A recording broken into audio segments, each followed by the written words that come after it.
Last time we left Father Henry Miller, his wife Sarah, his parents Henry and Priscilla, and his sisters Catherine and Rachel, they were leaving Charles County, Maryland, and making their way to Canada. At that time, a lot of slaves were using the Underground Railroad, and it was a network of people who hid and guided enslaved Black people who were leaving the U.S. and heading to Canada to seek freedom.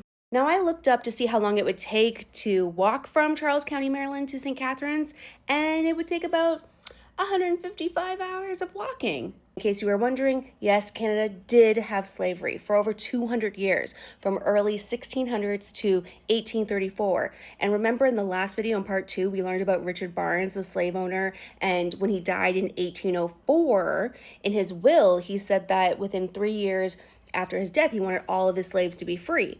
So if that was in 1804 when he died and slavery was still happening in Canada until 1834, I think the Millers waited longer after the death of Barnes before making the journey up to Canada, because even after crossing, referencing articles and family papers, it seems that the family didn't cross the border until around 1849. So it took the Millers about 40 plus years to go from Maryland to Owen Sound. Next up, we're going to talk about how Owen Sound wasn't the first place that the Millers settled.